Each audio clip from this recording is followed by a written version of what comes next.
be real for a moment? I didn't realize how much fun it would be to have chickens. I thought it'd be cool. I've had fresh eggs before, and living in Italy, growing up, our neighbors had chickens, so they would bring us fresh eggs, and so I knew that the fresh eggs were going to be a huge hit in the house. But it wasn't until I got chickens that I realized how much I loved them.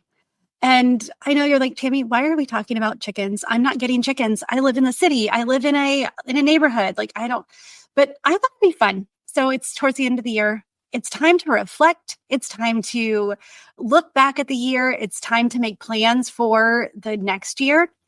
And so I was thinking about what lessons have I learned? And I thought it would be fun because I have actually learned a lot from watching my chickens. And I thought it'd be fun to here's my 8 lessons that I've learned in 2024 that I learned from my chickens. So, and just bring a little sass to the podcast, little flavor, right? Because these chickens they're chickens. They are, you would think, pretty one focused mind. Well, there's so much we can learn from simple things.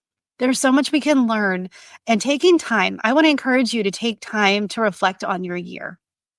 And so as you listen to this and as you listen to the reflection and kind of the connections that I've made, how are they showing up in your life? My name is Tammy. I'm your host of the Full Weight of Joy podcast. I've had people recently ask me, why do you call it the Full Weight of Joy? And to that, I answer, well, we're going to carry a weight. Do we want to carry the full weight of the world? Do we want to carry the heaviness, or do we want to carry the weight of joy? Do we want to choose our heart? Choose your heart. And with this podcast, my goal is to help you see that it's worth looking within to find what our calling is. It's worth looking at our strengths and our weaknesses. It's worth realizing that our gifts, our talents, our strengths are actually not about us at all, but we do need to look within to find them. And when we do find them, we get to serve, we get to bring an impact, we get to create a legacy that we can leave others. And even more so, we get to partner with God. We get to see how He created us and this calling and purpose that we have in our heart, this more, that we know that we've had success. We know that we're good at things, but we may not understand why. We don't know how. And we get this feeling that there's more in our life. And then we're like, well, I don't even know what to do with it. Well, I want to encourage you that you're in the right place, because that's what I love doing, is I love helping you figure out what it is and what to do with it. And so let's look at it through the lens of chickens today. So the first one, okay. So the first one, every morning, I love watching the coop open. Now, we have predators in our area. So over the last couple of years, we've had chickens for probably about 1.5 years, almost 2 years now. And the ones we have today are not the ones we started with, unfortunately. But we learned that there were actually raccoons came in and took our chickens. And we learned that in the morning, we could not let our chicken door open automatically. That when we did that, the raccoons caught on to it, the timing, and we knew that it would open right before dawn. And then we just pick them off. And so what we do is we wait until after the light has completely come up. But let me tell you, the chickens are not fond of that. Because they start the day with vigor. And so that's the first lesson I learned, is start your day with a bang. You open that door and they shoot out like they have been cooped up. They shoot out like they have been cooped up for weeks. This is the first time they've seen the sunshine. And when I was looking at that, I was thinking, how can I model that? How can because I love a good morning routine. Well, that's our vigor. We get to create a morning routine that lights us up, that we look forward to, that as soon as our feet hit that ground, we get to dive into whatever the morning routine can look like. Whatever you want it to look like, just enjoy it. And then start it with vigor.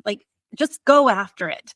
As soon as the door, they bust out, they run out. It's so funny because it almost looks like they like pick up their bodies, pick up their feathers, and they're like running across, like they're trying to get to something specific.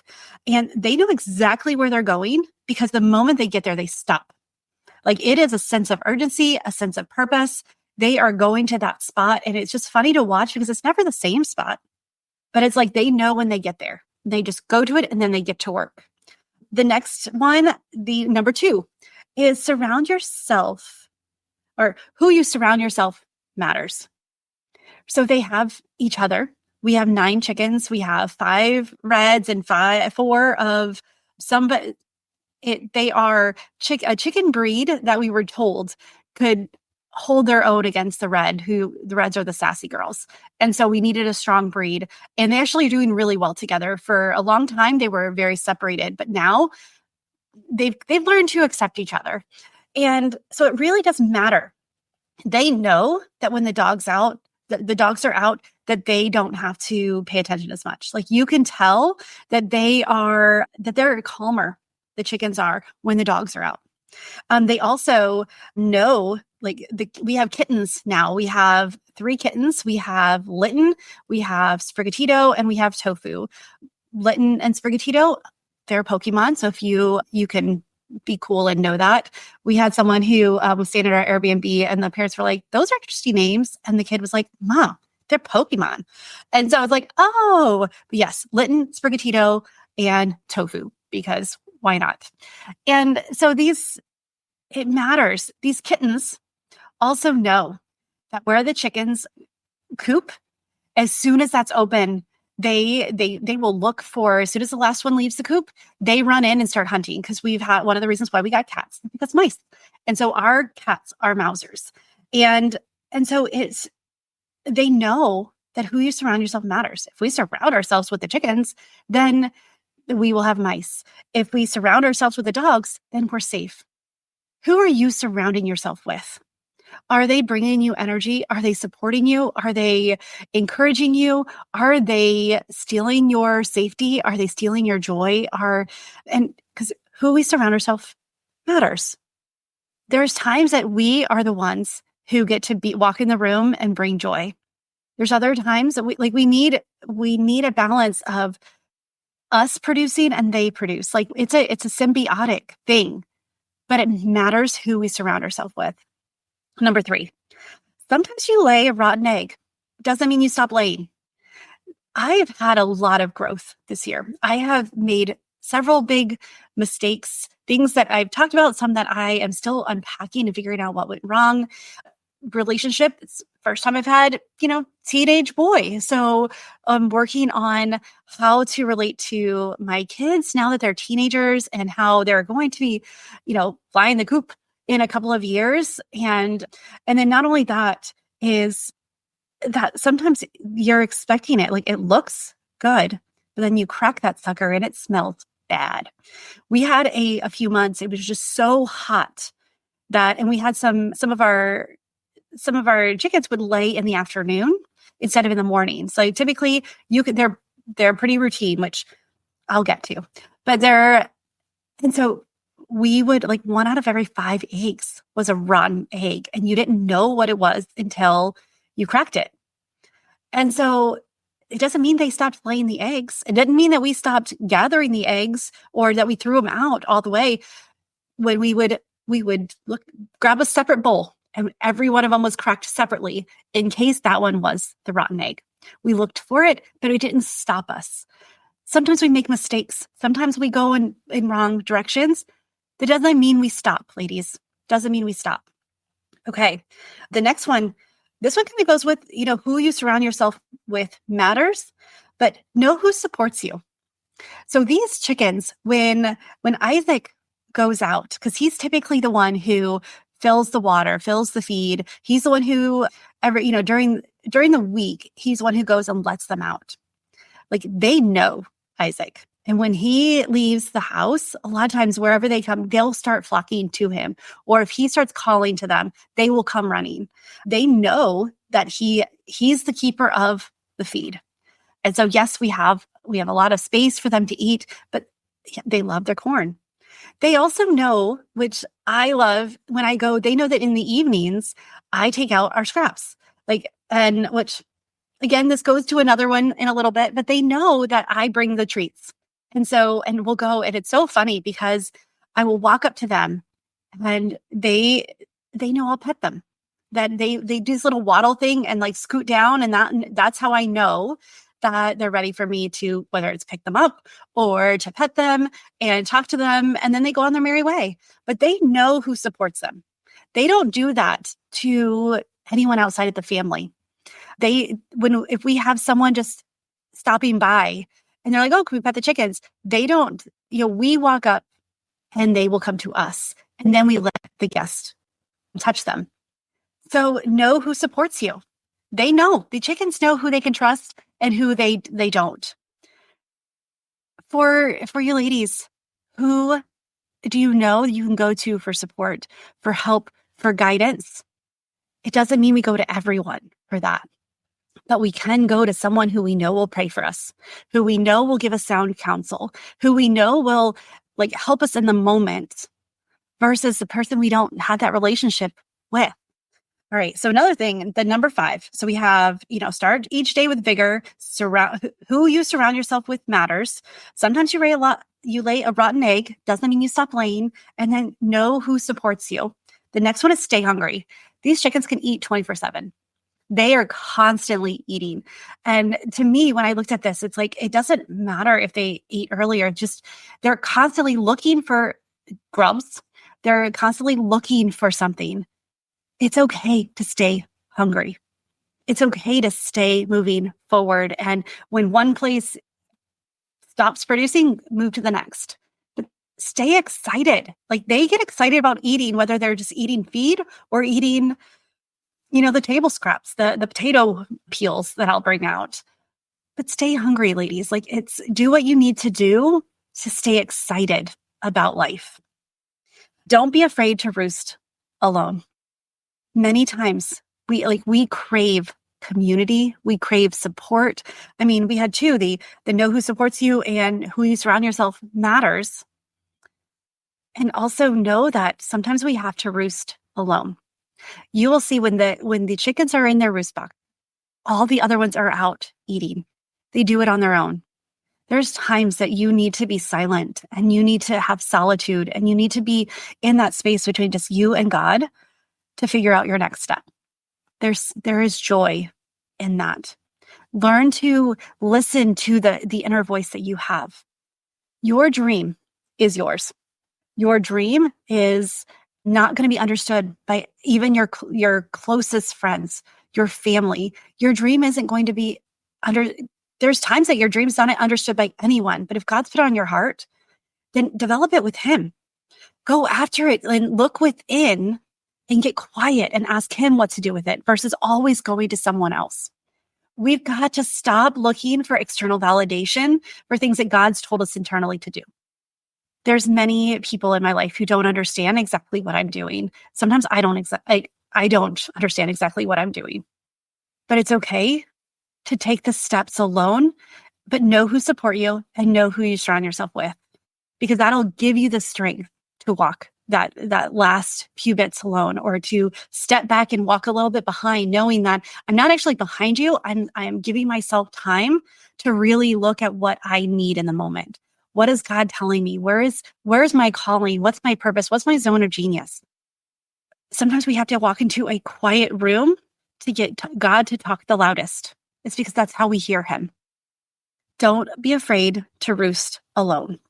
The next one is number 7, is consistency breeds results.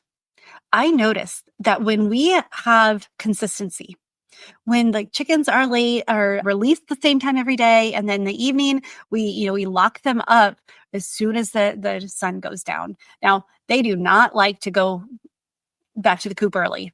They will exit the coop as soon as you open the door. It doesn't matter the time of day, but they do not like to go early.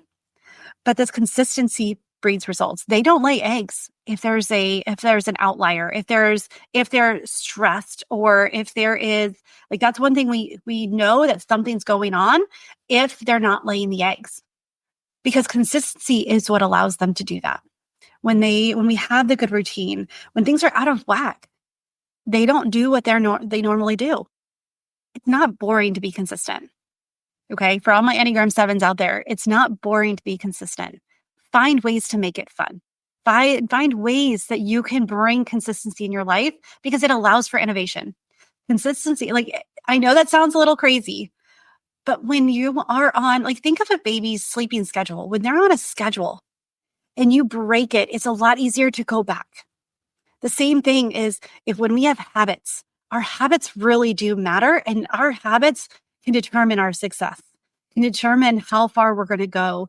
And our habits decide if we're going to be healthy or not. Consistency breeds results. And I know that if you want that golden egg, get out and do the things every day. The chickens don't lay eggs for a couple of months when they're, of course it makes sense. They're little babies.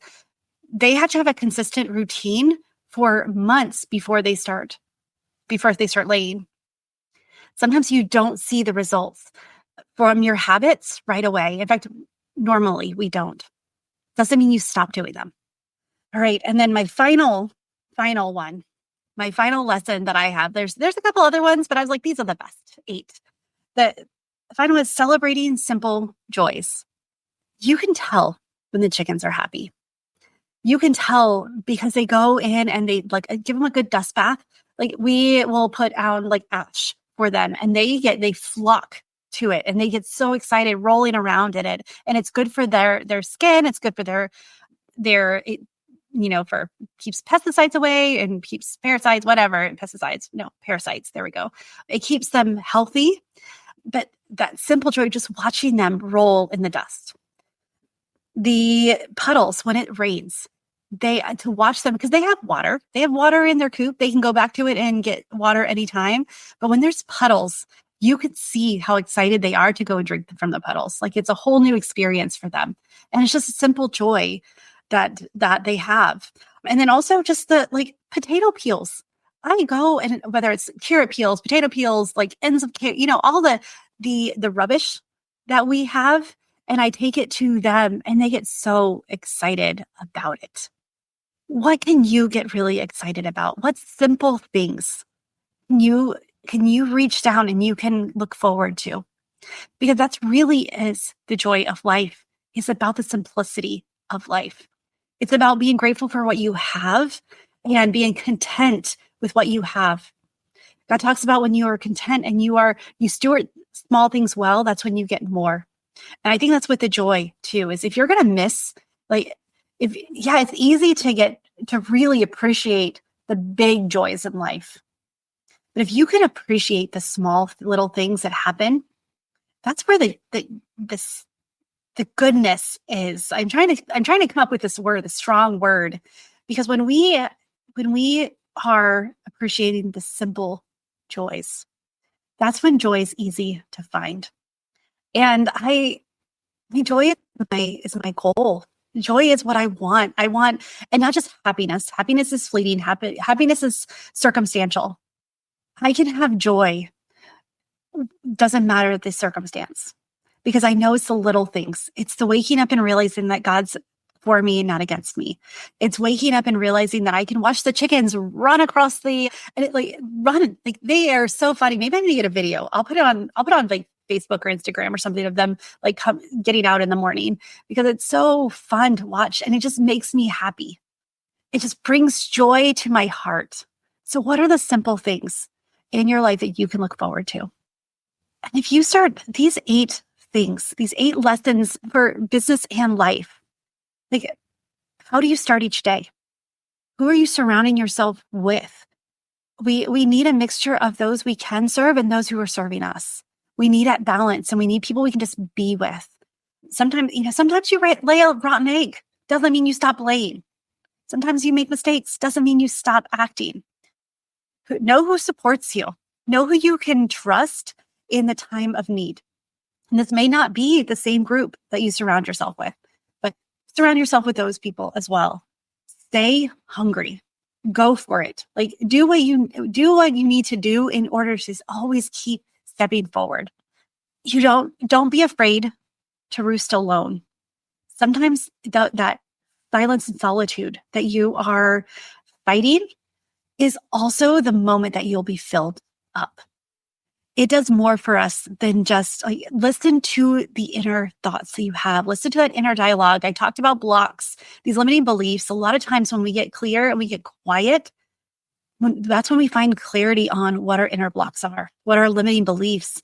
And over the next couple of months, like I'm really going to start hitting this hard of we all have them. You don't have to be afraid of them. But once we acknowledge them, we can remove those suckers.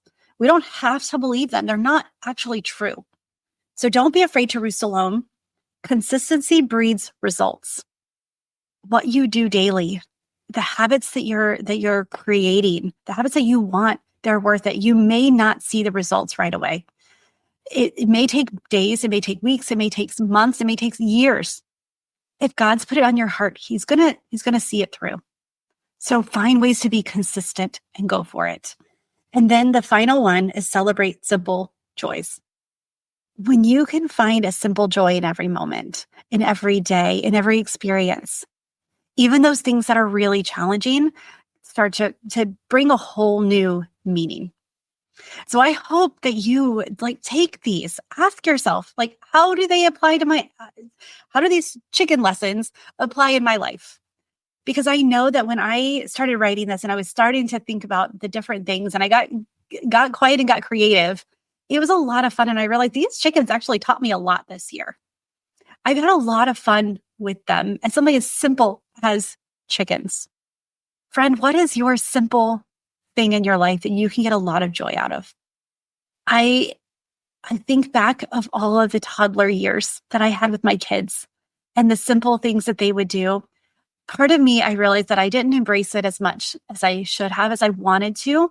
And I look back at the reasons why. I was a single mom. I was grieving and trying to explain to my toddlers that their dad, who they adored, wasn't coming. So giving myself grace for that.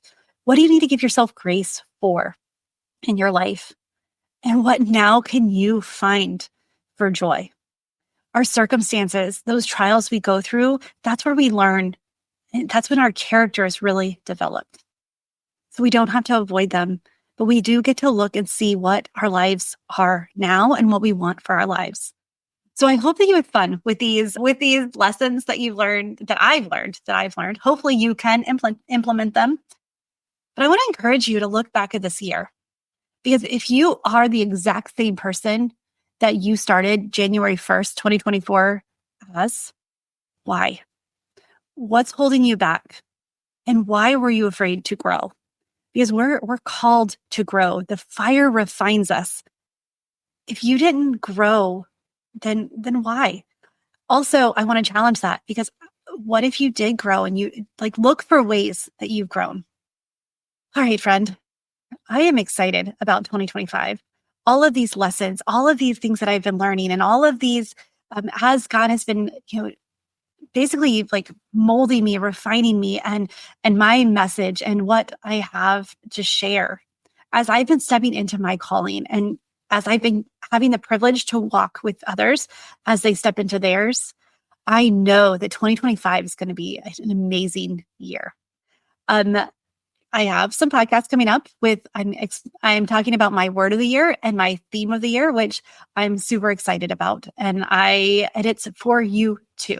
It's what I want for you, because information without action is dead. Faith without works is dead. It is about who we're becoming and what we're doing. And I just want you to be on this journey with me. We're on the journey already, so we might as well journey together. So I just want to say thank you again for listening to this podcast. If you have not left me a rating, a review, I would please consider doing that. This helps get the podcast out. It helps the algorithms and the powers that be to recommend the podcast to others who would get a lot from it. I know that when we start looking at who God created us to be, we can find the confidence, the bravery, and the capability as well to go for what He's called us to do. We can shine and we can step into who He's called us to do when we know why He's called us. And that's what I want for you. So if you are interested, if you want to be on this journey with me in 2025, get on a call with me. Let's talk about what this journey could look like for you. What is that dream in your heart that you are ready to grab the courage to chase? That you're ready to be brave and step into who God called you to be. And I want to encourage you, and I want to guide you, and I want to empower you. I want to let me go on this journey with you. Let me love you, because I know that this was what lights me up. Because when I see someone step into who God called them to be, and the ripple effects that happen, the world gets brighter. All right, friends. So get on my calendar. It's in the show notes, and it's a free call, no obligation. Just tell me what your dream is, and let's do it. And if you don't know what your dream is, and you're like, Tammy, I know there's something, I just don't know what it is, and I definitely don't know how to get it, come with that too, because that's even more fun. And just come with what you have where you are, because that's good enough. That's enough. Friend, with that, choose joy until joy chooses you, and go and watch some chickens and see how they live their life and model after them. All right. Bye for now.